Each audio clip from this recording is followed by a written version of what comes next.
Yeah, this feels all right. Yeah. Okay, this feels better. Deadlier, dude.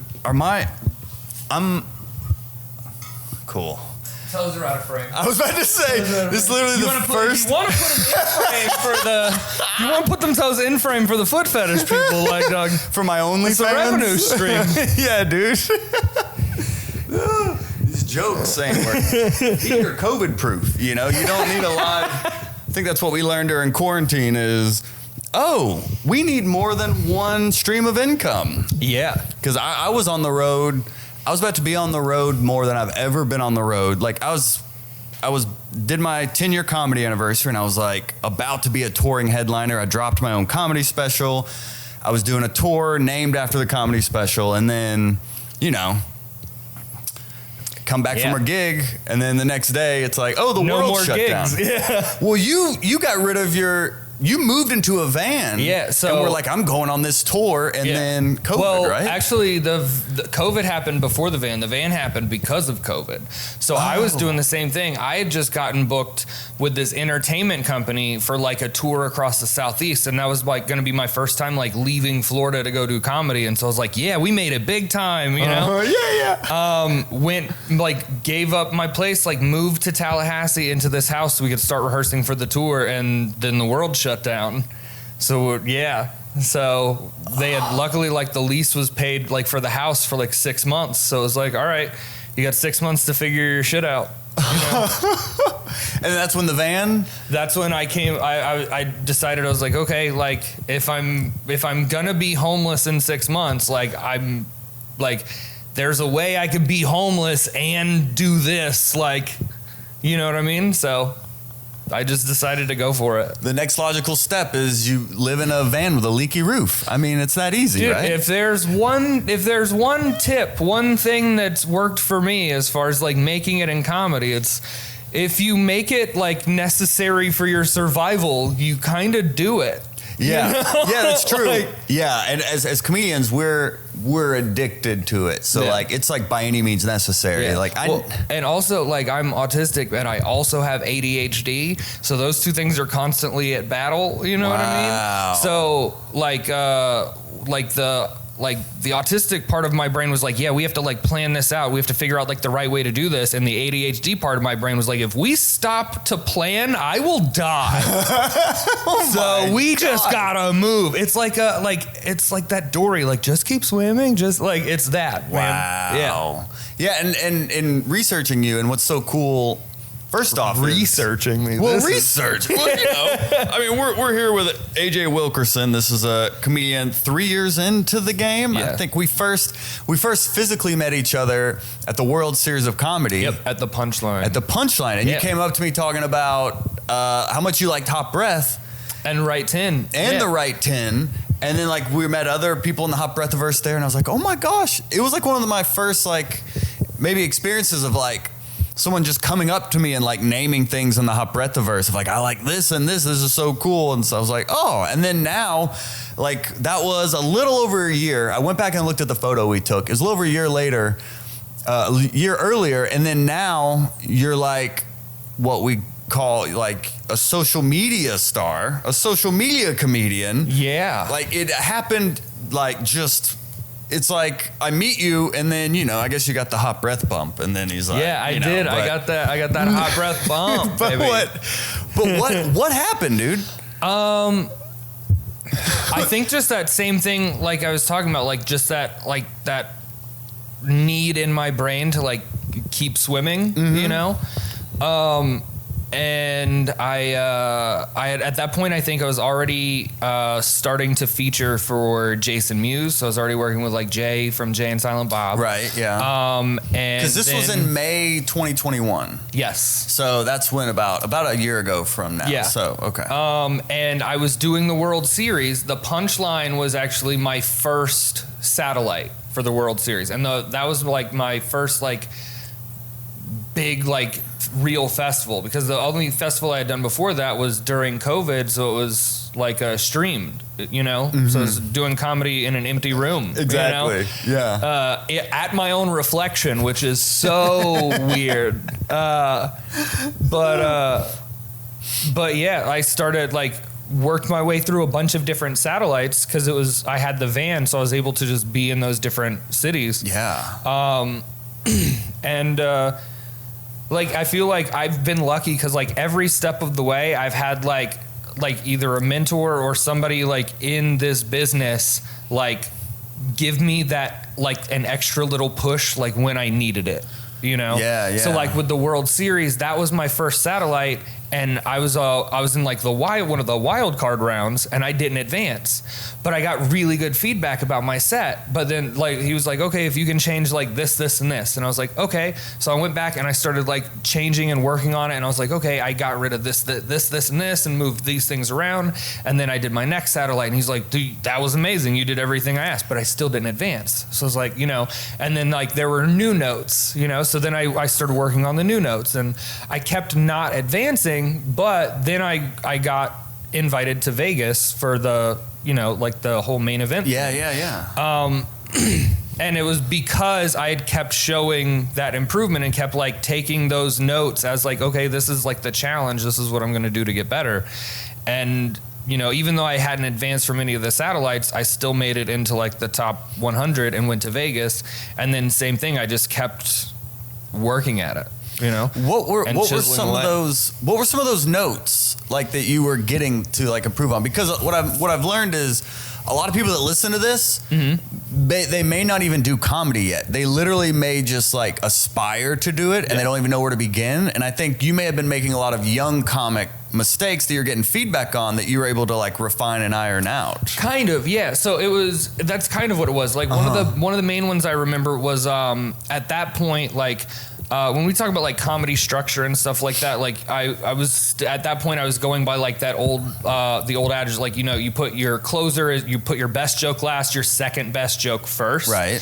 So I had this joke that I loved, and it like killed everywhere, and it did great at the World Series, but it was like just an absurdist joke about like masturbating, you know. And so the note was, he was like, you like that's a yeah, like in drive-through lines, you know, like something of like course. that. Yeah, something very intellectual like that. Yeah. Oh yeah. Great joke, great like icebreaker, crowd, you know. Yeah. And he was like, that's a great joke, but like you're not doing like feature sets. Like this is like you're doing like, these are like competitive shows, so you have like 7 minutes to let people know everything they can about you. Right? And so it's like, okay, so like I moved that chunk completely out, and I was like, if I need it, I'll save it like for one of the later rounds kinds of things. And so it was things like that, like getting advice, because like at that point I had been kind of just working on building up like sets and building like an act, you know? Yeah. And so I was like, oh yeah, I'll just take like the first 7 minutes of my act, and that'll be like what I'm using. And it's no, like it doesn't work that way. You know what I mean? Like you have to do something that's going to differentiate you from all of the other comics. Like everybody, when you're at that level, like everybody's been vetted as funny already, you know? So like, what do we need to know about you, you know? So it was putting yourself into your material more. And it was not just putting myself into my material more, but lead with that, especially because like, being autistic, like I stim when I get up in front of a lot of people. I stim, like my hands shake real bad. Like right now, like my legs bouncing, and that's a little bit of it. Yeah, it's stimming. It's self-stimulation. Gotcha. So it's basically like, for me, it works as almost like a distraction. Gotcha. Right, like because whenever I'm anxious, I'm fully in like fight or flight mode kind of thing. Right. Yeah. But I'm not a fighter. But so like the part of my brain's like run away, the other part of my brain's like hit somebody, you know. No, but just from like the anxiety of, especially when I'm like around like in big crowds of people. Yeah. Right. And that's why it's like when we were talking earlier about like you know, before, when I was just thinking about comedy, it was something I've loved my whole life. I wanted to do my whole life. I just thought like I thought it was just like regular like stage fright or like performance anxiety or whatever. So I was like, well, this is just not something I'll ever be able to do. Because you tried it once and like puked and didn't even go up, right? I wrote a full 5 minutes and then puked like before I even left my house. Like I couldn't make it out of my house to go. Yeah. Wow. But then after I got diagnosed and I was working with a therapist and an autism specialist and I got my medical marijuana card, and then one night I was just very high. I was like, you know what? I think I can, I think we can do this. You know what I mean? I was like, we can do this. You know what I mean? I don't know how many comedy careers have started with someone getting high and been like, we could do this. yeah. But it was like just that extra little thing I needed to like make the attempt. You know what I mean? And then once you break the ice, like it's Pringles, man. Like once you pop, you just can't stop. For sure. You know? So then this became like an addiction, and then I realized like how much it was helping, like because before that I'd kind of like withdrawn and become like very hermity, you know what I mean? And now all of a sudden I was like back around people and I was like rebuilding all of those social skills that I had like thought were gone, you know? Wow. So before you got diagnosed, you were like super like hermity, you're saying? Because you were married at one time, right? I was married, got divorced, and then once I got divorced and like there wasn't someone who was like contractually obligated to spend time with me, you know? I just stopped spending time with everybody. Wow. You know? Yeah. So I just kind of retreated, and it was kind of like, maybe this just isn't the world for me, you know? And then the comedy kind of like reintroduced me back to society. So yeah, and something I heard I was referencing earlier with researching you, is you said you want to like help educate people about autism as well. Yeah. So like what do you wish people understood? Because honestly, I don't know. I literally don't like know anything beyond the word, and maybe there's some like shows I've seen, you know? I mean, a lot of it is like just like showing that it's a mixed bag. Like there can be a lot of negatives, but it's viewed much more negatively than the reality of it. You know what I mean?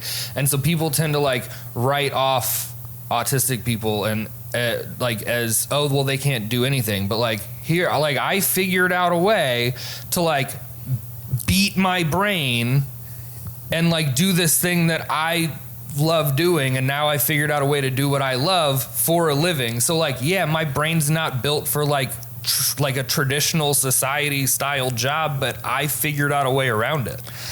So I feel like it's like giving us our due in a sense. You know what I mean? Like you can't just write us all off as like, oh, well, you have to be this. You know what I mean? So it's a lot of that, and also a lot of that. Like I said, like mixed bag, like it's a spectrum, right? Like especially like in like the media, you only really get to see like one brand. You know what I mean?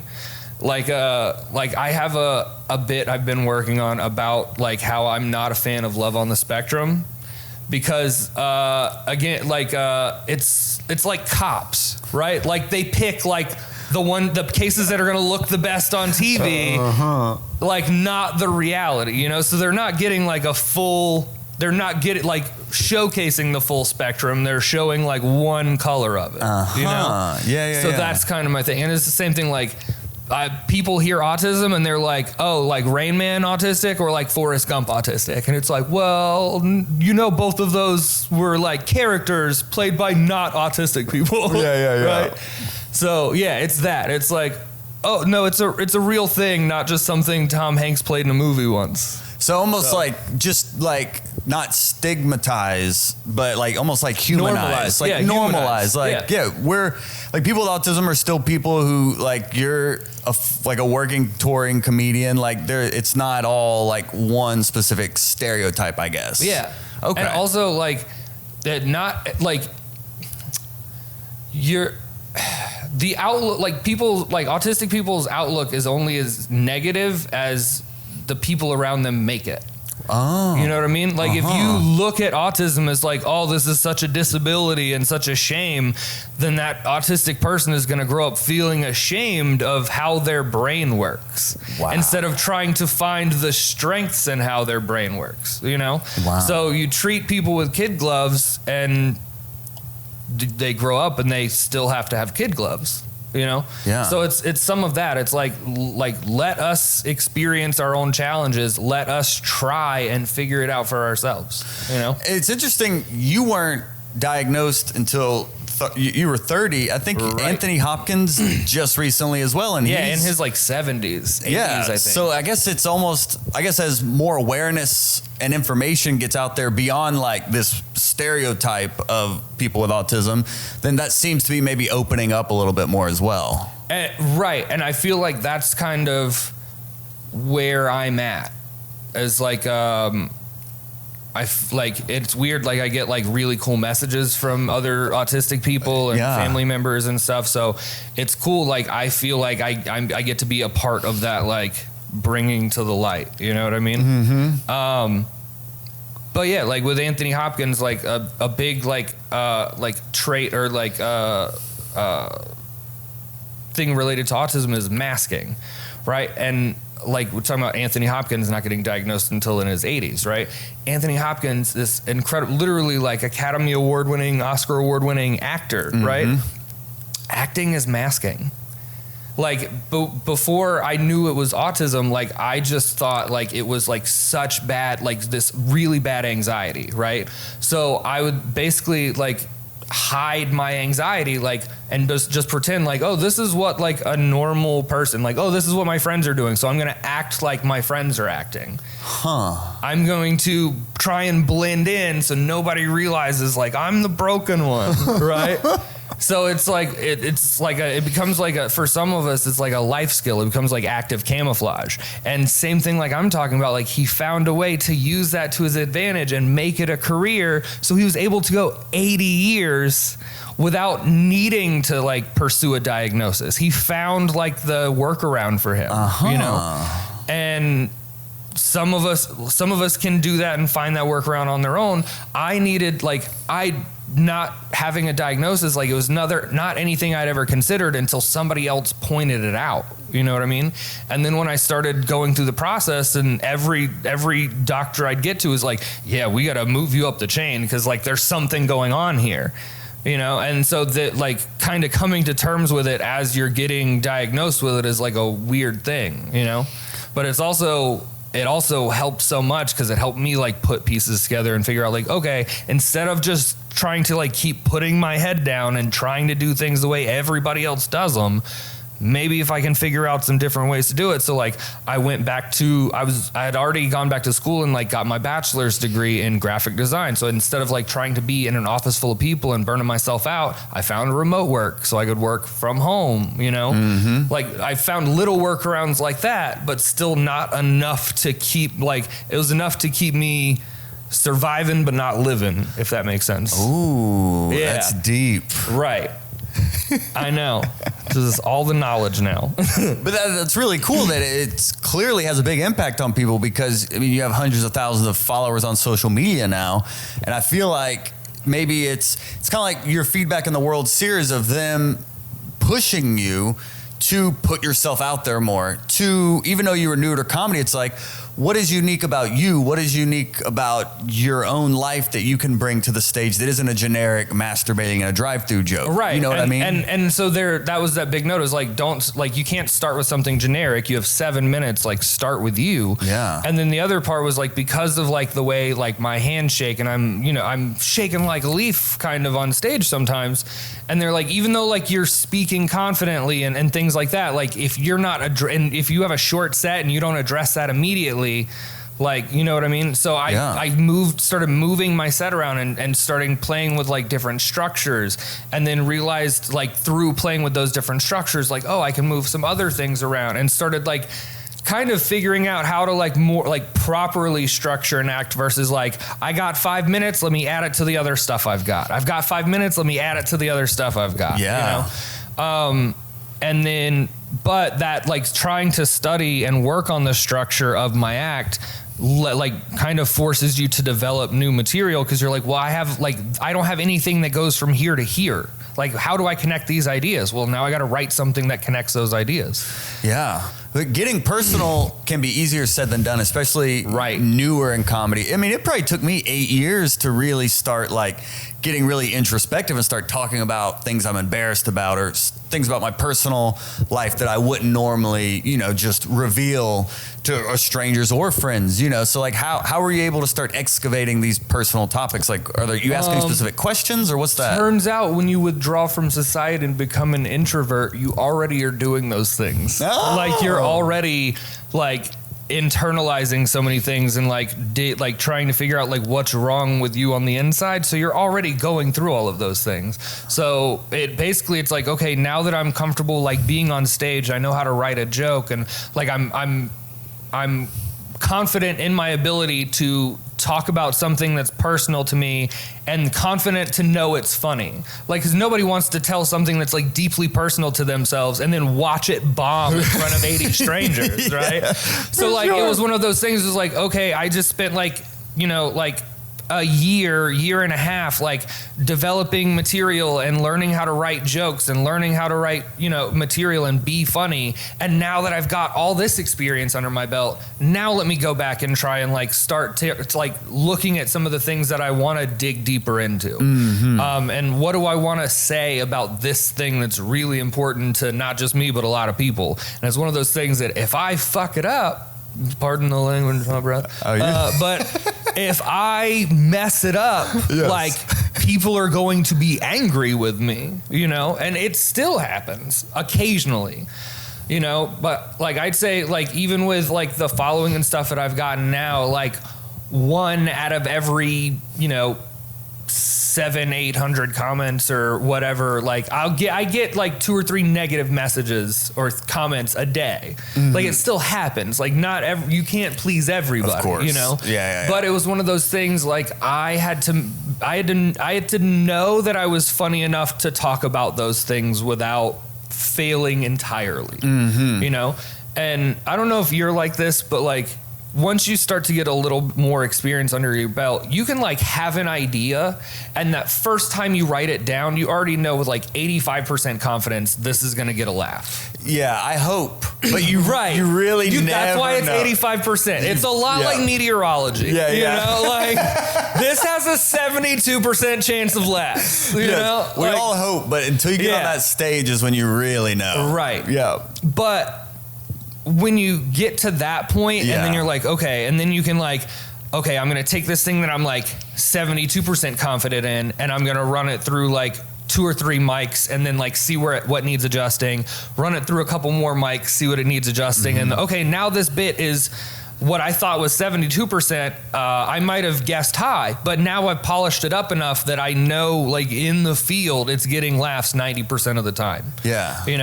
So it's that, I guess, like building the confidence in your joke writing and your like ability to be funny to start looking at those introspective things. Like, I think that's like, I haven't met a comedian yet that doesn't have imposter syndrome. You know what I mean? None of us really like 100% believe in ourselves, Oh yeah.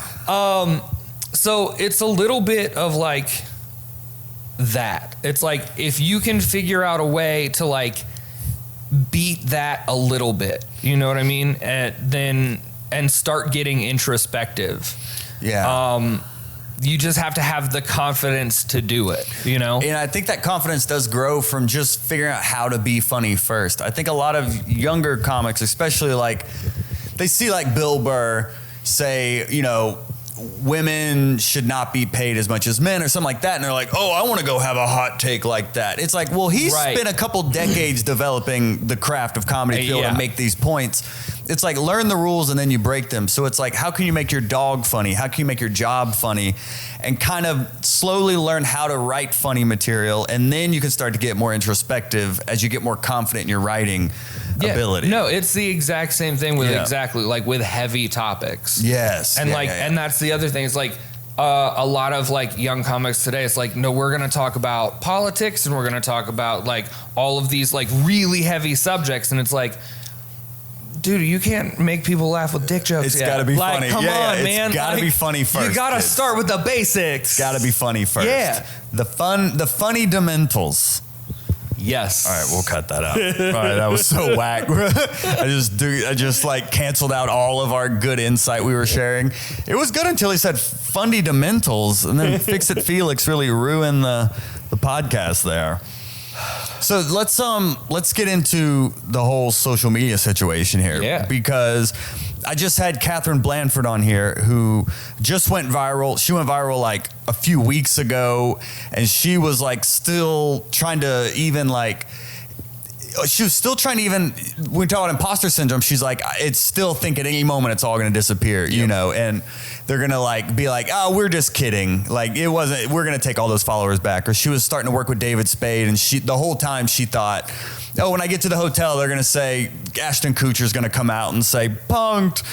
But the whole social media situation is so interesting for us comedians because it is like we're seeing everyone is now just posting all of their stand-up clips, and they're hoping something goes viral. And for you, it worked. And like, you know, you have at the timing of this interview over 400,000 followers on TikTok and over 100,000 on Instagram. So like, what do you think you did to get these followers? Or like for me, I'm like just blindly posting whatever. Like there's no real thought behind it or whatever. Like what is kind of your approach to social media? So it's definitely a lot of that in the beginning. It was like just kind of throwing things at the wall and seeing what worked. Mm-hmm. And then like I had a couple like crowd work kind of clips and like just things like that start to get like a little bit more views. And then like my TikTok went like it started slow, and then it just like it went faster and faster. And so eventually it stopped at like 78,000. And then I was like, okay, now, like, what do I do now? You know? Like, because that's kind of like what it is. It's, okay, going viral on social media is a lot like calling an emergency town meeting without having a speech prepared. Like, everybody shows up and they're like, all right, we're here, what now? And you're like, give me a minute, I'll get right back to you, you know? So it's a lot like that. But then, like, I just think like those interactions, it was something about the crowd work interactions, and something about like, we talk about like comedians that have like attitude and things like that, like with the specific material, like what's the attitude you're going to take towards this? What's the attitude towards you're going to take towards that? But there's also like, there's like a feeling that like comics convey to the audience, mm-hmm. right? Like the audience can tell when a comedian is having fun. They can tell when a comedian is nervous. They can tell when they're drunk. You know what I mean? Yeah, for sure. But a lot of that it's like, I feel like people can tell that I'm having a good time. And so like there's something in them that's like, look at him go, you know? I feel like it's that. Uh-huh. And it's kind of like, I'm terrible with names is a thing I have, but the original, like that roast comic. Don Rickles? Yes, Don Rickles. Yeah. Okay, Don Rickles could call anyone any name he wanted because you could tell it was tongue-in-cheek. Like, you could tell there was no malice behind it, no, like, ulterior anything. Like, he said it because it was funny and clever, and he's, like, smirking, like, hope, like, waiting for you to be in on the joke with him, right? Yeah, yeah. And because he was able to convey that and the audience could feel that, that's what, like, made him special, right? Yes. And I feel like comics are so, like, focused on, like, I want to be cool, or I want to convey this, instead of just, like, what are you, like, how are you normally? Like, what are your characteristics that are the best? You know what I mean? Mm-hmm. Like, show people that. I love having a good time, and I'm one of those people that, like, when other people are laughing, I'm a contagious laugher. And then when I'm on stage, like especially once it's going well and I feel like I'm on a roll, I'm already laughing, imagining them laughing at the next thing. Uh-huh. Right? So, like, I feel like that kind of is conveyed through, like, even on video, I feel like there's a part of it that you can just tell. Yeah, yeah. So I really think that's like the different thing that people like noticed with my videos. But that was like, again, just on TikTok, right? And like my TikTok kept growing, eventually 100,000. And then it like, I kind of creeped and crawled a little bit more. Until I just decided, I was like, I'm going to take all of the things that I'm doing and I'm going to start like mixing it up. I'm going to start trying to add in more types of content, see what people like, see what people don't like.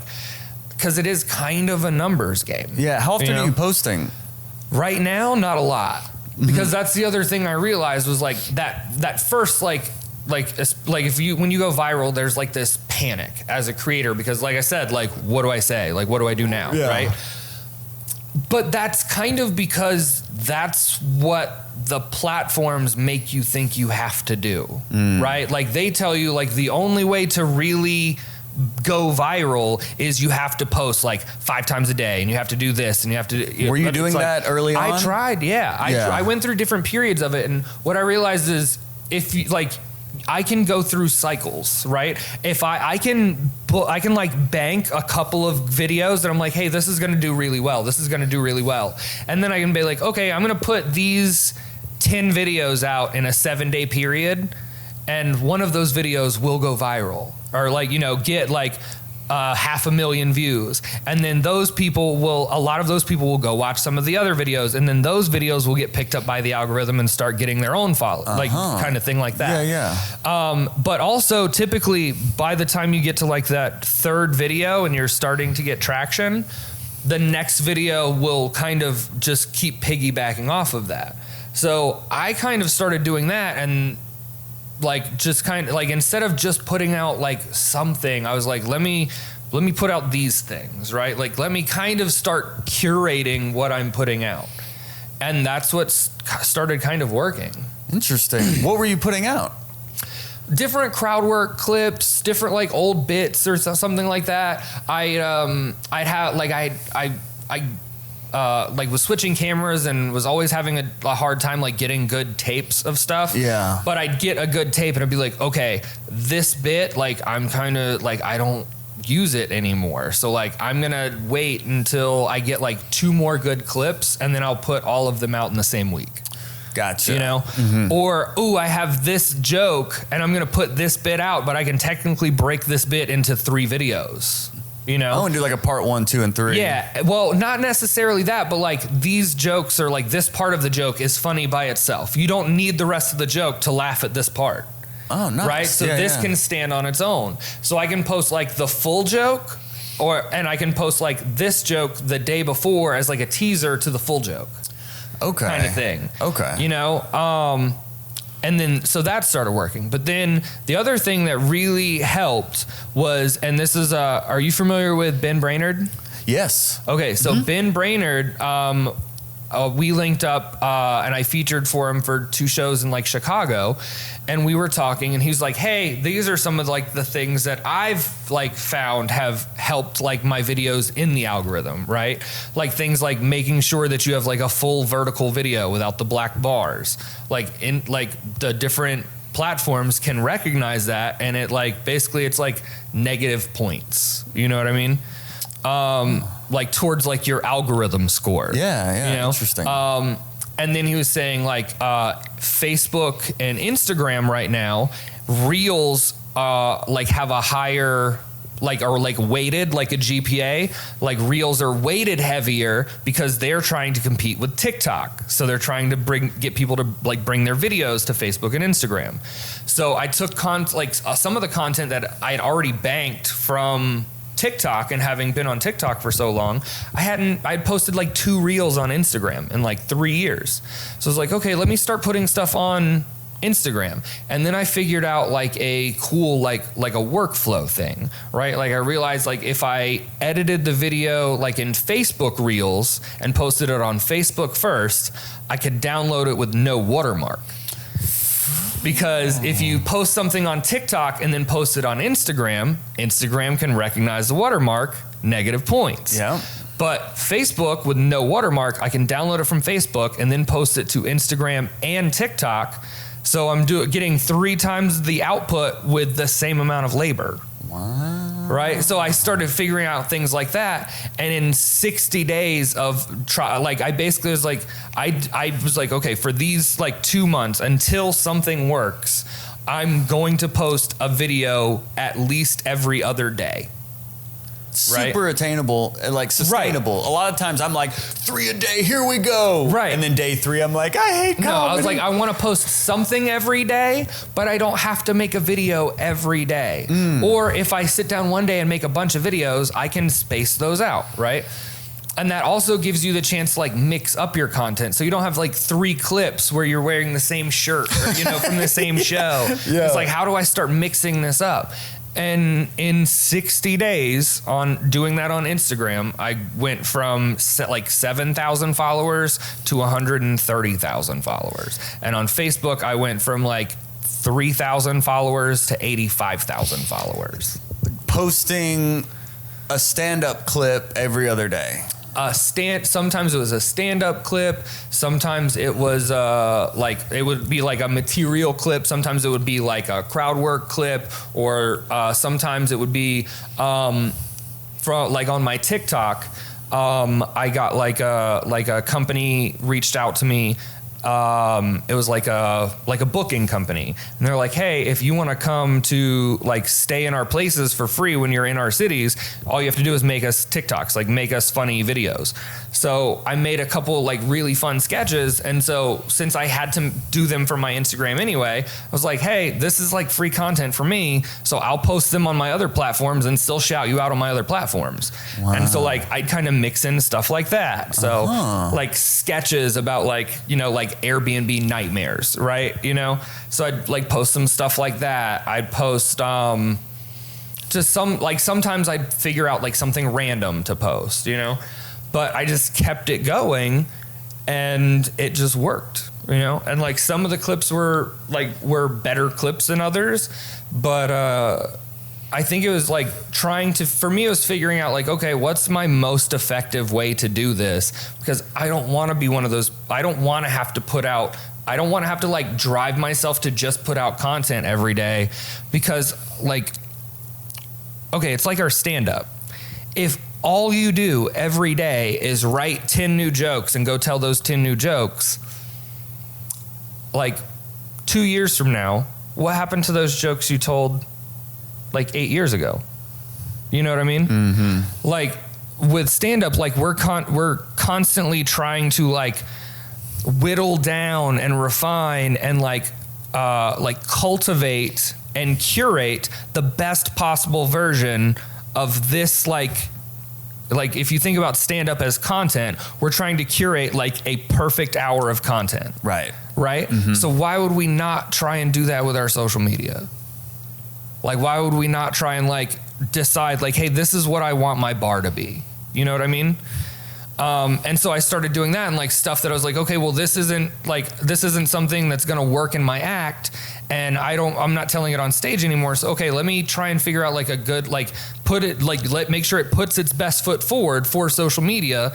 And it's something that if I'm not me and I scroll across this, am I going to find this funny? Am I going to find it interesting? Am I going to engage with it? That kind of thing. That's another good filter to put it through though, is if like, because a lot of times we feel obligated, or I feel obligated, and I feel like I haven't found a sustainable system yet, like a workflow yet, because like I have a ton of podcast content, I have a ton of stand-up content, like I have a ton of content, but it's like actually posting it. I don't know. I guess I haven't found maybe I don't want to say motivation, because I know it's important, but I haven't found a consistency with it, maybe a rhythm with it yet. And right, but that's why I feel like that's why most people struggle with it, is because it's like you're trying to fight like your natural rhythm and your natural, like just like with comedic timing, right? Like you develop comedic timing over time, like you figure out your own comedic timing. Mm-hmm. You can't just go copy somebody else's.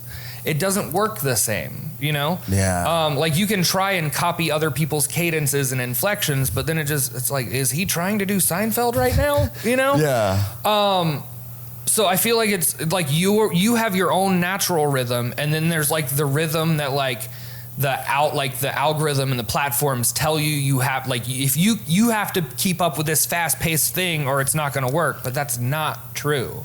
If you are engaging and and I think that's what it is like, are you also engaging with the people commenting on your posts? Like, are you putting out like is there a vibe your content is putting out? Like, are you does your community, are you growing a community? You know what I mean? Mm-hmm. And I have people like at this point, I posted something the other day, that that really popular sound from all the my money don't jiggle, that, right? For sure. Well, because I shake and stuff on stage, I happen to get a really good clip and angle and shot of me. I was on stage and I was laughing, and the way I was laughing, it literally looked like I was doing this shimmy.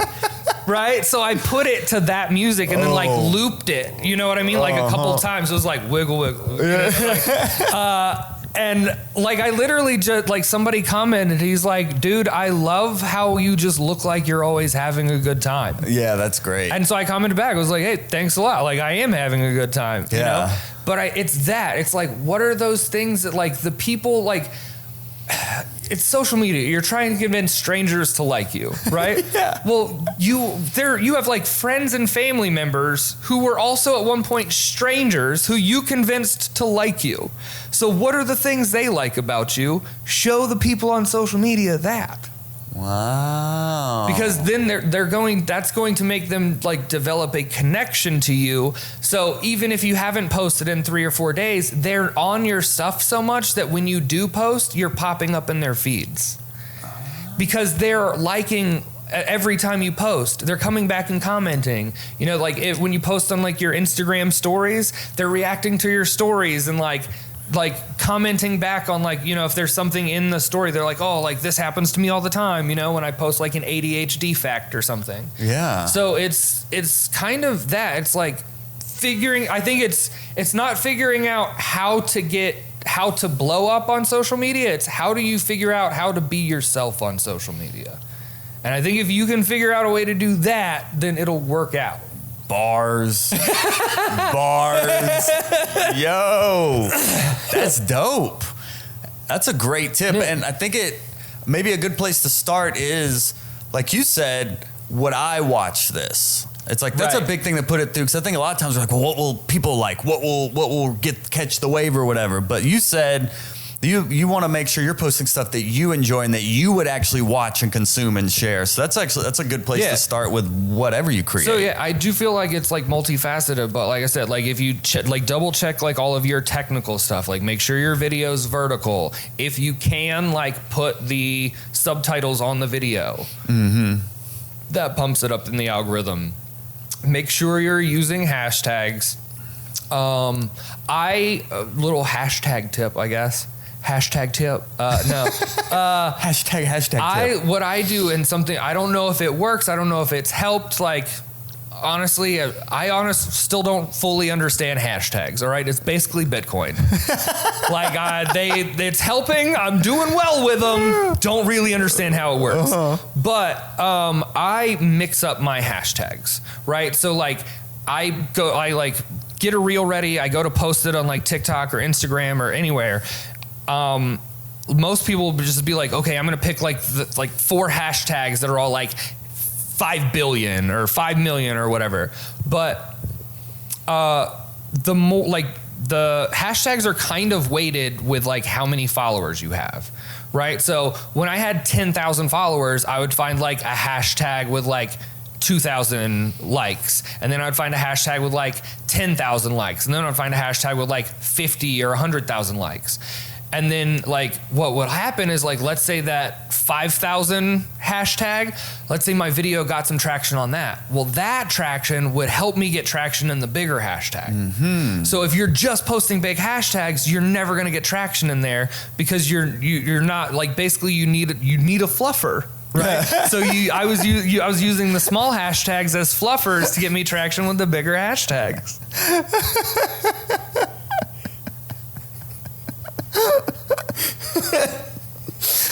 That is a social media term. That is, yeah. That's going to become a job title on Fiverr. A social media fluffer. That's what it's called. I would hire a social media fluffer. If somebody on LinkedIn like posted like looking for work, social media fluffer, hired. You obviously know how to create engaging headlines. Well, I mean, you're really like the first person that I've really heard talk about social media in like that authentic way of like, not how can you go viral, but how can you become yourself on social media? And everyone has a different answer for that. But that connection. Okay, but see, like you have a thing that I don't have, right? Like you have thousands of hours of content, right? So your issue is like trying to figure out like, okay, what parts of this like highlight my authenticity and what parts of this like highlight the parts of my personality that I think people like, right? But when you figure out that thing that like brings people to you, you have this giant content library ready for them to make their way through, right? And like that's what happens like when you start like going viral is this video starts going like super viral and then those people start trickling down through, oh, let me look at all of his other videos, right? Gotcha. So you have to have something out there. So I think that's what it is trying to find out, like figure out your natural rhythm, what's going to make you comfortable with putting things out there and trying to figure out how to like be yourself and authentic. And I would say that's not just for social media though. I think that's also like, I feel like a lot of things like go through like fads and phases and cycles, right? And I feel like the current, like the way comedy is heading currently is I feel like we're heading towards a phase where people want to hear about you personally, right? Like they want to hear about like your life, your insights, the things have learned, like the things that you trip up on, the things that you fucked up. Whatever it is, they want to hear about you because they want to connect with you. There's millions and I would say billions. There's billions and billions of hours of funny content on the internet, right? So what's going to make you so funny and memorable that they're going to be happy that they left the house to come see you? Right? Like you have to give them something that they can't find on the internet. And the only thing that any of us have that isn't available on the internet is us, Yeah. So I think that's what it is. Preach. Preach. Oh man, this is hot fire here, AJ. This hot breath. This is hot fire, I didn't brush specifically for this. I knew when we met at the Punchline and you were like talking about hot breath, I was like, yeah.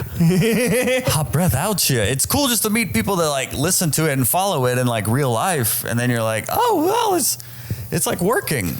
I love like the nuts and bolts of comedy and like what we do. So I do too. Yeah, and that's what's cool about this podcast is it's like an under the hood kind of thing. Yeah, for sure. And there's like, dude, like the Mark Norman thing with Seinfeld about just like locking yourself in a room kind of until you can put something on the paper. Yeah. I have to do that sometimes because of the ADHD. Like literally my mind is bouncing in so many different directions all the time that it's like, no, we're gonna in the closet, all right? Yeah, I mean, I'll go to the library sometimes. Like, if I'm sitting around, I'm like, I just can't even sit here. I just have to go to the library. So there's a library by my girlfriend's house in Kansas that I will go to sometimes because I can either get, like, one of the study rooms, or they have these little, like, desk chair pod things that, like, it's wrapped around, like, privacy-wise. Nice. So I can, like, literally face that towards the wall, and I'm in just, like, a little pod, right? Yeah. And so I'll do that sometimes, but literally, like, if I'm on the road and, like, I had an idea and it's like, okay, like, I'm in Portland and I had this funny thought about Portland and I want to make a Portland joke so I can get a clip for social media, right? Of course. I will literally, like, in my hotel room, I will go and sit in the closet with my notepad. So, like, I can't see the TV. I can't, I'll leave my phone out there so I can't, like, get distracted and start doom scrolling through social media or play, like, a game or any of that kind of stuff. I'll sit in the closet sometimes until I figure out, like, okay, I could say this. Okay. Like, if I can get something down, so sometimes I will do stuff like that. But I feel like that's the stage I'm at in comedy. Like, I still feel like I'm like a comedy baby, right? So I'm still trying to figure out those things. Like I'm throwing a lot of different like writing styles and ideas and things at the wall and seeing like what sticks and what's comfortable for me.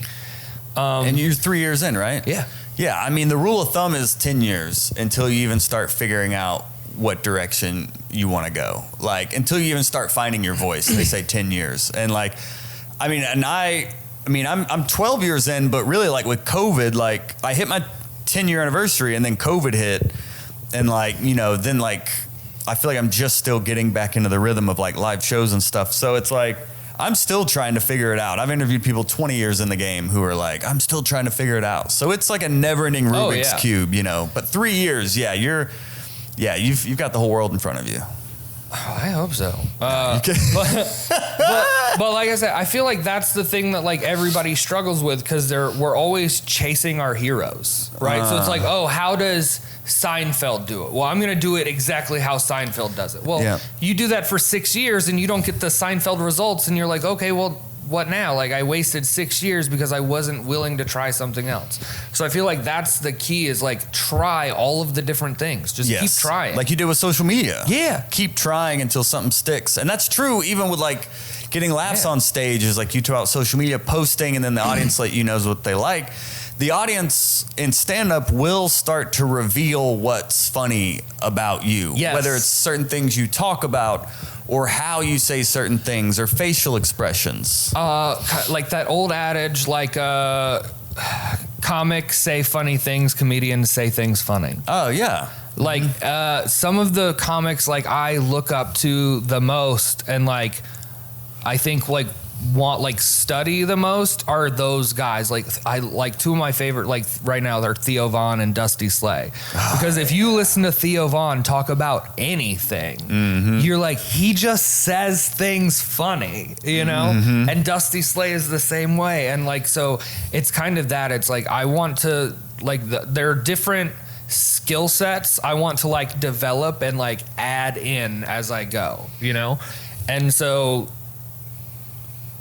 I feel like everybody has those certain things. They're like, I want to do this. Well, learn how to do that. Like, being a Swiss Army knife is obviously like the ultimate goal. Like everybody wishes they could be a Swiss Army knife, but you don't just get all of the tools at once, right? So you like start with the tools that you want the most, that you're going to be the most engaged with and build from there. Yeah. Because you're going to put the most work in getting those.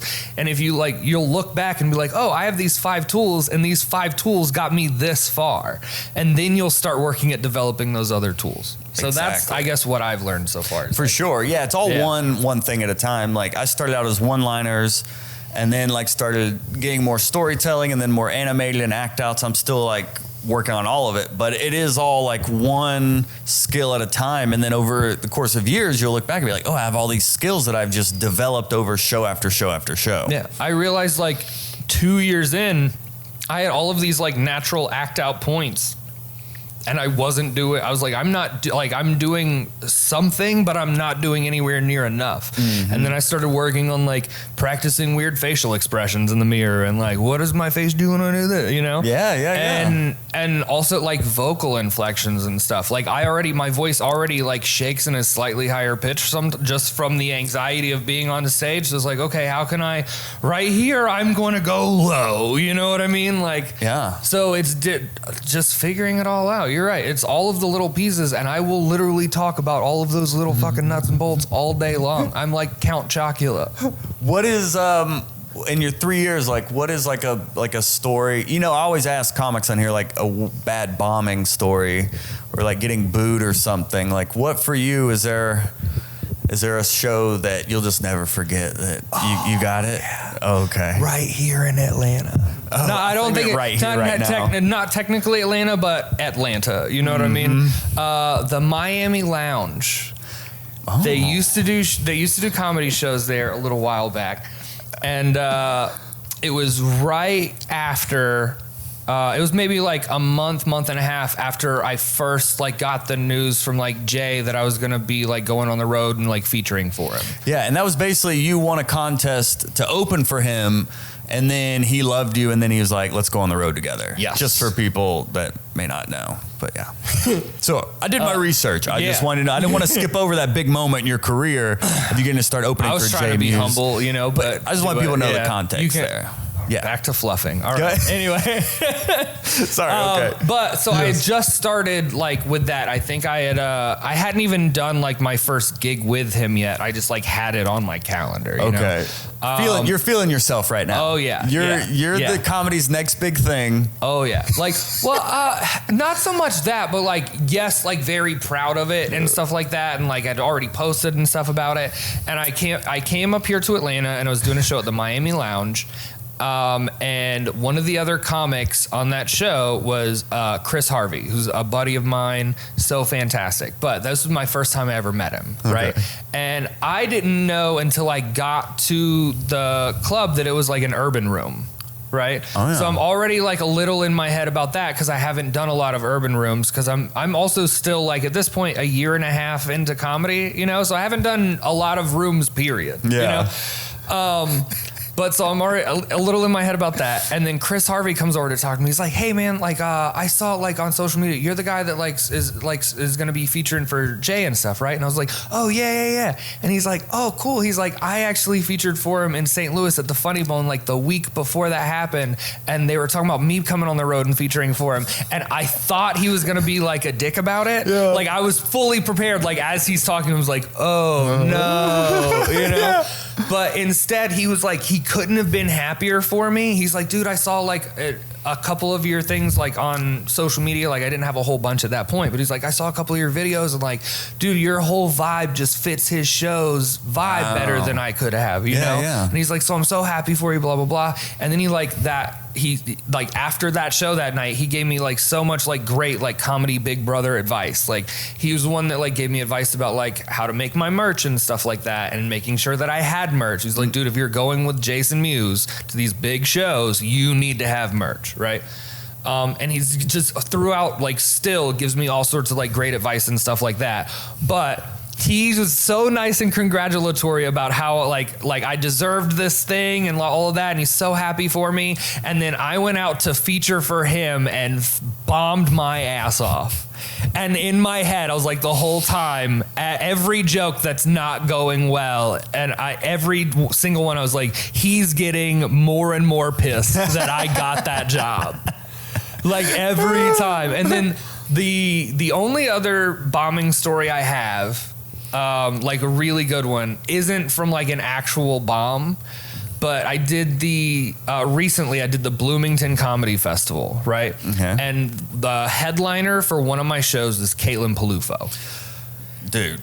Yep. Dude. You know where this is going. She is so funny. Okay. Like, she's so funny, she makes me feel less funny. Dude. Right? Yes. Okay. So, she's the headliner for this show. Dude. I go up, I do my set, it's like 8 minutes or whatever. I'm in my head, I'm like, that went awesome, right? I come off stage back to the back of the room where she's at with the other comics, and she's like, you know, the other comics already on stage. She's like, hey dude, that was a great set, like Knuckles, all this kind of stuff. Yeah, she's like, great. Yeah, the headliner liked my set. Yeah. That comic that in between us came off stage, and then she went on, and 2 minutes into her set, I looked at the other comic that saw her fist bump me, and I said, hey, was she fucking with me?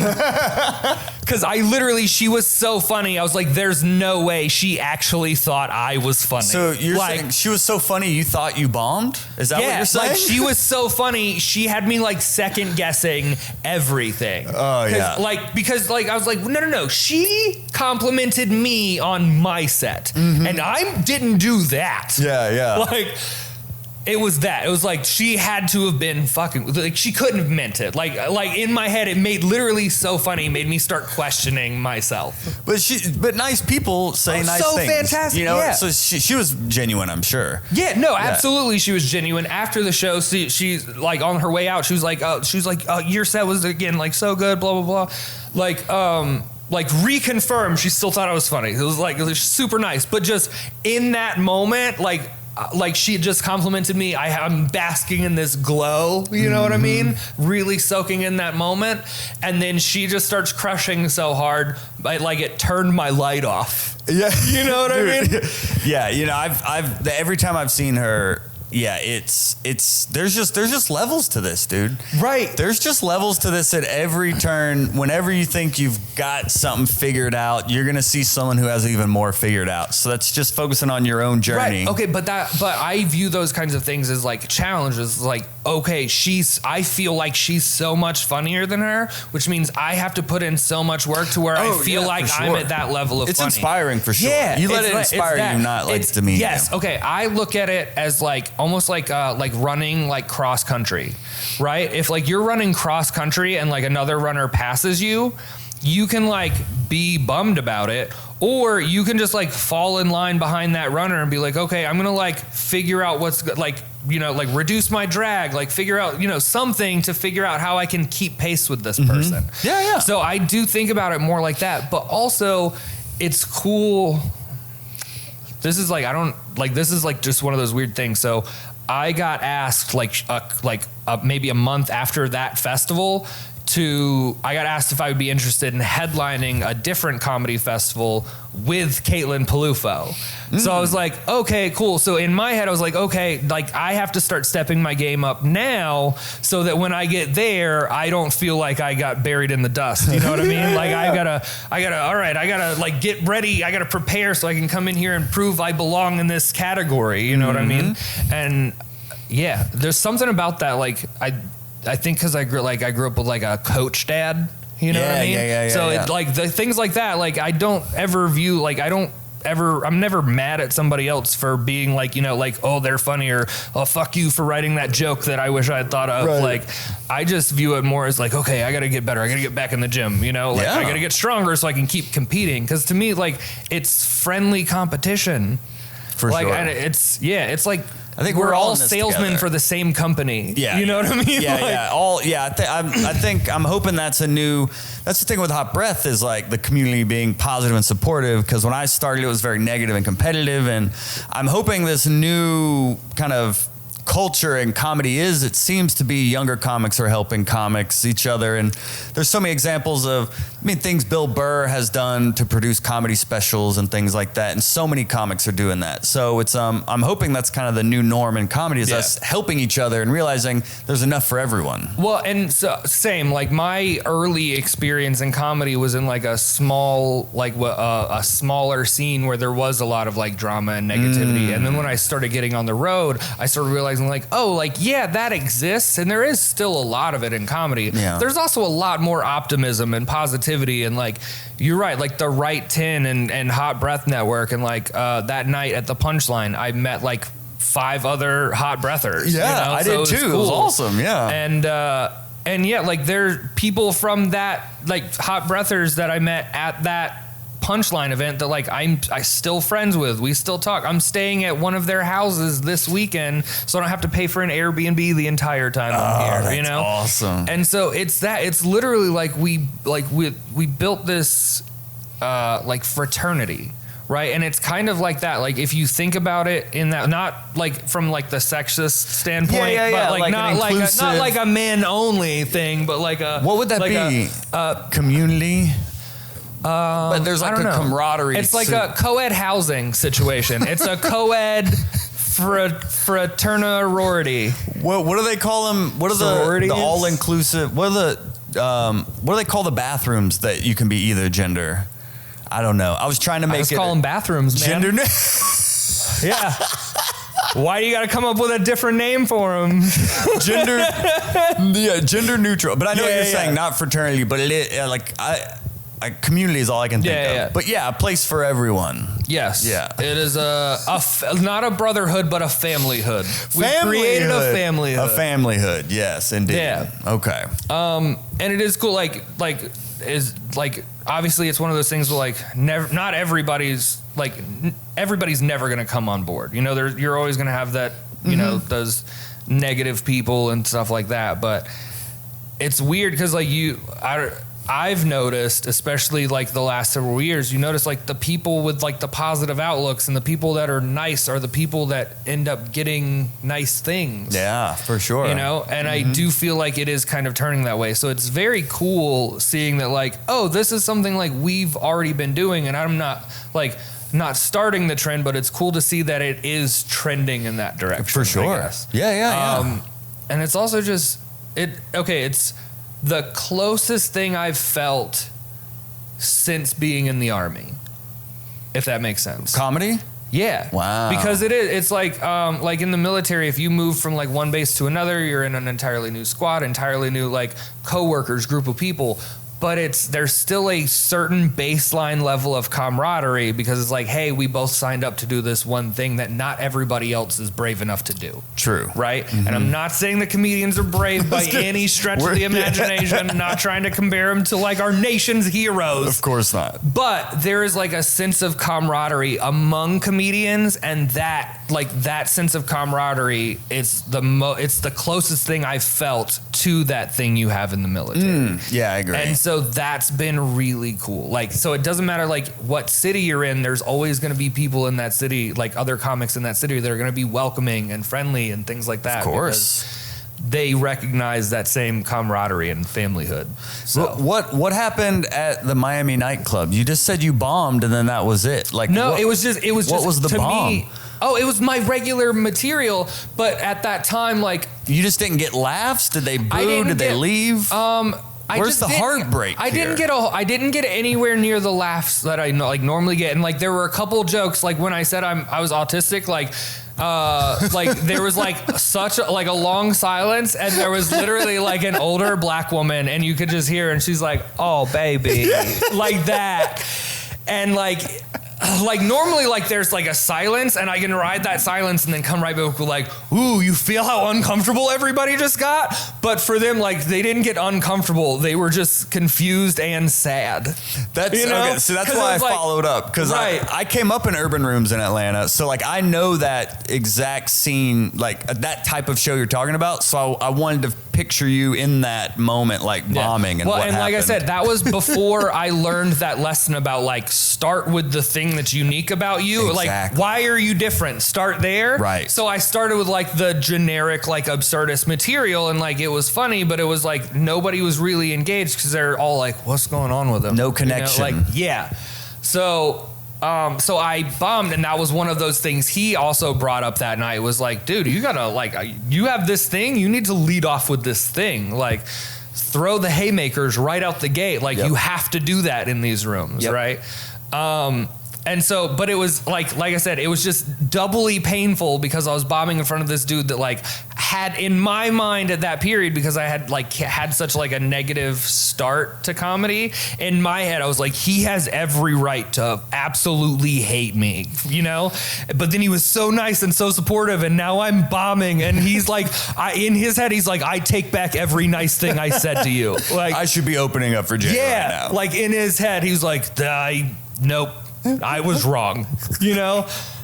So that just made it like extra painful. And like even now, like going back, like we joke about it now because he's, like I said, he became like a mentor to me and like a big brother, and we still like talk almost every week like about comedy stuff. That's awesome. Yeah, but just in my head, like my anxiety level was like, oh, now he hates me. As you're bombing, yeah, I was like, this is going so poorly. Yeah, this is going so poorly. He changed his mind, and he totally hates me now. And then he was actually outside just smoking. He wasn't even watching you. He probably watched my first couple minutes, and he was like, he should have started with that other stuff, and then went outside. Yeah, because a lot of times we're like, oh, the comics are watching. We're like, no, they're outside. They don't care a lot of the time. So yeah.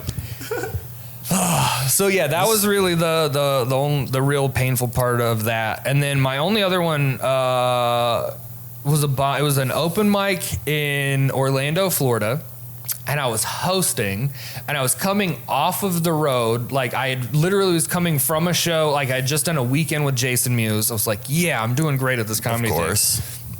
Come back to Florida. I've got a weekend booked in Orlando. So I was like, yeah. And then another comic was like, hey, I saw you're coming to do that. Do you want to host Copper Rocket the night before for an extra $50? And I was like, yeah, why not, right? I'm rich. Literally during my host set, I say something about being autistic, and a drunk lady that didn't hear the full thing was like, you can't talk about autistic people. And I was like, I am autistic people. And she literally got got to the point where she was trying to like charge the stage, and the guy who booked me to host was having to stand between her and the stage. Yeah. And are you still trying to do material? Or are you yelling back at her at this point? I'm like kind of yelling back with her, like back and forth. Other people in the bar are like booing at her, telling her she's wrong. Her date, it turns out she was on a first date. The guy she was on the date with, I called her a Karen at one point during the interaction, and he literally turned and he's like, she really is a Karen. And so the bar eventually, like, I finished my host set, handed it off to one of the other comics, and then I went like outside into the smokers area where the other comics were to like catch my breath and calm down. Cause like literally I was like, this is the first time anything like that had ever happened to me. Yeah. Still the only time something like that's ever happened. But so I was like outside, some of the other comics are like trying to help me calm down, and the bar kicked her out. Her date stayed to watch the rest of the show, and then she, like, because she was like angry and pissy and whatever, she like yelled something and then like squealed her tires out of like the parking lot. But like she was driving a Nissan Cube, and that something about that like still to this day upsets me. It was a Cube? Yeah. Because, like, how dare you think you're so right about something and still drive a Nissan Cube? Like, you obviously don't make good decisions. In life in general. Right. Yeah, for sure. Wow. But, yeah, so that was the only other, like, real, like, bad story, you know? Other than that, like, I started bombing just like everybody else until I stopped bombing. Yeah. And now you never bomb. You're No. I had a bomb Yeah. last night, I feel like. I did a rooftop bar here in Atlanta. Oh, yeah. And I was the last comic. The show was running a little long, and then it started raining, and part of the rooftop was open, so half of the crowd just left. So by the time I went up, there was like 19 people, and I think most of them were also autistic. Because they were by the end of it. Yeah. But they were the kind that don't get humor, because they did not laugh much. Oops. But no, it's one of those situations where like after the show on the way out, people are like, hey, you were super funny. And it's like, oh, you should have told your face. Sometimes people that are just sitting there watching you, not even laughing, are the ones that come up after. A lot of the times, those are the ones that are like, oh, I had a blast, thank you. And you're like, you didn't even laugh once, but okay. Yeah. Yeah. It's like, no. My face is just, I can't move it much. Yeah. Well, dude, I'm so grateful we did this, and I totally forgot. I forgot your hot breath water. What? I'm so embarrassed. There's your hot breath water. Hot breath water. I forgot to bring that out at the beginning. Oh, you could tell I was getting the cotton mouth, couldn't you? As we're talking I about got bombing. those little, I don't know if you guys can tell in 4K, but I got those little like old man white flecks around my mouth. It's that cotton mouth from that medical. Mm-hmm. Wait, but you travel a lot. I guess you have a card that you can just have? I have my medical card in Florida. A lot of states that like some of the states I travel to that are like recreational, I can like get stuff from there. And then other times I break the law. Oh, the question. Oh, so you just travel with this stuff. You're like, well, sometimes, yeah. I feel like if you have a medical card, though, it should. So, because I'm a lawyer. I have like a video I put out on YouTube about that because I was in Portland doing Helium with Jay, and somebody at one of the shows like literally brought a big like a Tupperware container full of like marijuana for me, and they were just like, we heard your story before, like we came, you're awesome, like we want you to have this. And that like literally that marijuana was so good. I was sitting in my hotel the next day, I went outside, I smoked a joint of it, I went back upstairs and I called my girlfriend because I was crying. And I was like, but like happy tears. Like, cause literally I was like, babe, like I'm so like relaxed and happy and like de-stressed right now from this weed. And then I literally started talking about like the weed and like, I was like the way I feel right now, like before I got diagnosed, there was like a couple year stretch where I didn't think I'd ever feel like happy again. Whoa. You know?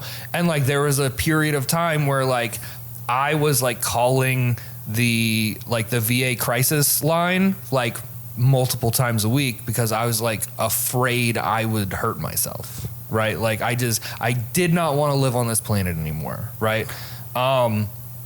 But then like I got diagnosed and I started working with like an autism specialist and therapist. Then I got this medical marijuana card and like I literally, the joke is like I have those like tubes that like the pre-rolled joints come in. Well, some of them they're aluminum tubes and the cap is like rounded and it'll be like white and blue or like different colors and they literally look like Fortnite bullets or like what I imagine a Fortnite bullet would look like.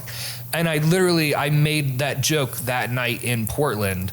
I was like, so now like whenever I get the big sads, like instead of like hurting myself, I just like unload one of these Fortnite bullets into my brain. You know, and it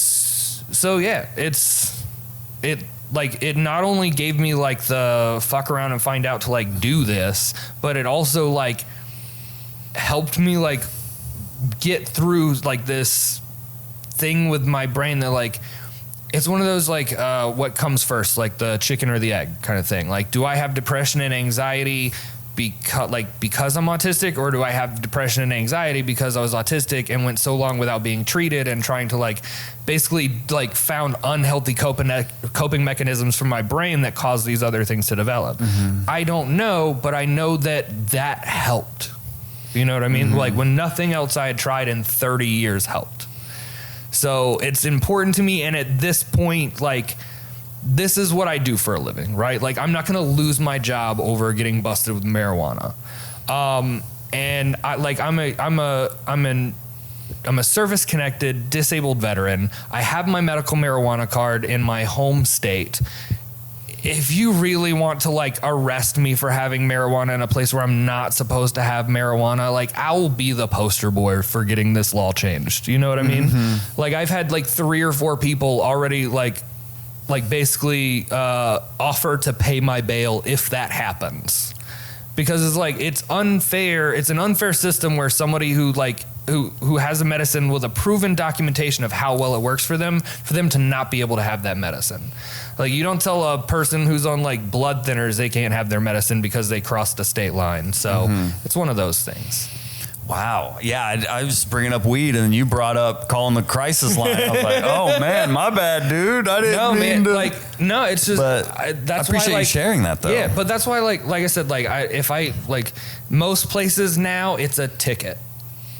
If somebody really wants to haul me off to jail, then we can do the whole thing. You know, like I'm at a point where I'd rather have it. You know what I mean? I'd rather have it and not need it than need it and not have it. And if that means that I have to like bend some rules, then let's go. So what was the, I know we're trying to land this plane, but it's like, what was the moment that you got diagnosed? Because it sounds like you were like a hermit, you were depressed. Is this like you were thinking about hurting yourself and then was getting help for that what led you to getting more information about autism? Like, so it took all the way to where you were thinking about hurting yourself. I was at the VA hospital in Cape Coral, Florida, down near Fort Myers, and I was trying to get information on like how I could like basically turn myself in for like a 72-hour hold. I was like, I'm seriously afraid I might do something to hurt myself in the next like several days. Like I felt like I was in this downward spiral that I couldn't get out of. And literally talking to like the nurse as she's doing my intake stuff, she just looked up from the paperwork at one point and was like, have you ever like been tested for autism? And I was like, no, why? And she's like, I obviously can't like diagnose you or anything, but I have a nephew who's about your age and who's autistic, and who, like, you just remind me of him with several of the things that you do. And so that night when I left the ER at the VA, she gave me like some information to look into, and I started looking into it. And then I found like some different online tests and started taking those, and every one of those was like, you should see a professional. We have some bad news that we just can't tell you, you know? And eventually, like I said, I had already started like withdrawing from society, like well beyond like a normal rate at that point. And it had gotten so bad, I moved to Fort Myers to move in with one of like my best friends in the world, because I wanted somebody to keep an eye on me. Wow. And so then I moved, like I found out that the only place in Florida that could really do like diagnoses and like consultations and stuff for adults was the University of Florida. And that's near where I'm from. Like I grew up in that area. So I ended up moving back to my parents' house and going to the University of Florida, and then getting like my recommendation for official diagnosis. And then they sent me to like a person to give me my diagnosis. And then like from there started kind of climbing back out. Wow. Because for me, it was like imagine being born underground and not knowing there was an above ground. And then all of a sudden someone was like, hey, there is an above ground, and there are these tools you can use to get there, and I can teach you how to use these tools. It's like, well, I've just been digging in random directions with my hands for 3 decades. So yeah, thanks. That's awesome. Oh, wow. You know what I mean? Yeah. So yeah, like that just changed everything, you know? Yeah. You kind of referenced like, you said bad news, but it sounds like it was good news. You said, you're like, oh, we have bad news for you, like someone saying, getting a diagnosis, but it sounded like it was good news. No, it was good news. Well, but that's because so many people think about it negatively. One of the first reactions I got from someone was like, hey, I have bad news. About you being autistic? Yeah. Wow. Professional? A medical professional. Yeah. I had another medical professional, and I have a bit about this that I used to do, but I had another medical professional at the VA literally write on my, like his little notepad that he was taking notes with during our session, literally wrote retard strength, and I read it upside down. I was like, are you fucking serious, dude? What? Yeah. Oh my gosh. Yeah, because he was asking me like, Oh, sorry, this battery just died. Oh, you're good. I was dead. We're almost done now. Dude, this has been so much fun. I also didn't realize, like, I guess because we have met before, and we have I'm familiar with you, so you're not like a stranger. Yeah. Dude, I fucking haven't been able to stop talking to you, man. Right now? Yeah, I'm normally I feel like I'm normally like kind of bottled up around people until I get to like interact with them a lot more. Oh, well. But yeah, I feel like because I've watched the show before, and like I've been like part of the network. It's like kind of like the Forrest Gump, like you're not a stranger no more. Well, good, man. I'm glad. That's the whole goal with the whole show and the whole community and everything, is for people to feel welcome, you know? That's the whole goal. What is that, your medical? No, this is nicotine, because I'm a piece of shit. No, dude. Hey, you're not a piece. It's called Florida, dude. Relax. It's not. Well, okay, like comedians, like I feel like comedians as a like whole. a little USB drive. I know, but I feel like comedians as a whole are keeping the tobacco industry alive. Oh, you know what I there's mean? so many comics who like started smoking because of comedy, or they relapsed back into it because of smoking. Yeah. No, I am from Florida, and I'm not from like the beachy palm tree part of Florida. So between that and then being in the Army, I dipped for like a decade. I puked every time. I puked when I tried it in high school, but then afterwards when I was in the Army, somebody got me to try the pouches, and so I started with the pouches. I puked with the pouches too, dude. I just my beta male energy could not handle.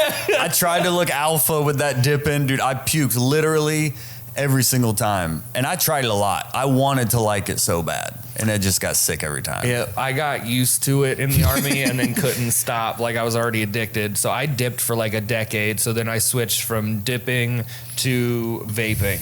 And so the plan is like by 2024, I want to be completely off tobacco. Yeah, you can do it. Yeah. You can do it. I want to get like fresh start for me and whoever our president's going to be then. You got it. So I got it. We'll do a follow-up then. And it'll be like both of our inaugurations. It'll be like from this point forward, and I'll be like, never again. I've had a friend who quit smoking, and they said that they just hated themselves for a year, and then it was fine. Yeah, so that's all. Yeah. But everyone's I different. did that for I did that for a couple years. I could squeak by out one more year. Yeah, a year. That's child's play. You got this. Yeah, but okay, but I also like started trying to quit around the same time that I was like trying to get diagnosed and stuff like that. So it was a lot to try and balance all at once. So I was like, you know what? I'm just gonna switch what I'm doing so like I don't like lose my jaw, and then I'll figure out how to stop the rest of it later. Yeah, you got this. I believe in you. So yeah, well let's land this plane. That was a good sesh there. yeah. What is there anything else you want the world to know, or is there anything we didn't cover? Anything? I don't think so. No? I don't think so. Where can people follow you and check you out your work? AJ Wilkerson Comedy on Instagram, ajwilkerson.com. My TikTok is Captain Autism Comedy. But everything's on my website. You can find all of it. And then all of my tickets and stuff are in my link tree linked in all of my social medias. So yeah. And you're doing a lot. Like you're creating a lot. I mean, you press your own shirts, but you're doing your own skits and shooting all sorts of stuff. Like, so you're an example of someone in the comedy game that's like, you're not resting on like what is working. You're really trying to build on what you're doing and trying a bunch of different things. And I think it's important now, as you mentioned Swiss Army knife, for comedians to realize that it's like stand-up is like just one of the many things that we can do. So start to look at how to diversify your skill sets, whether it is video and photo editing and audio editing, or it is doing your own merch and things. It's like, what else can you do? It's like playing video games. Like if you like those like kind of games where you like build your characters and like specialize in different things, like it's like literally a skill tree. You like stand up, it might be your main skill tree. It might be the one you've like you want to develop the furthest and be the strongest at, but you still have to develop other skills to like make it through certain points of the game. Mm-hmm. And it's the same thing. I love it. Me too. I can't do anything else for a living anymore. Me neither. I'm hooked. Well, if you could, the last thing I have comics do is look in the camera and say their name and why people should listen to Hot Breath. AJ Wilkerson. Cute. Look at us. We do look cute, and you should listen to Hot Breath so Joel doesn't have to do casting couch interviews anymore. Thank you. AJ Wilkerson, thanks for being on Hot Breath, absolutely, my friend. Man. Woo!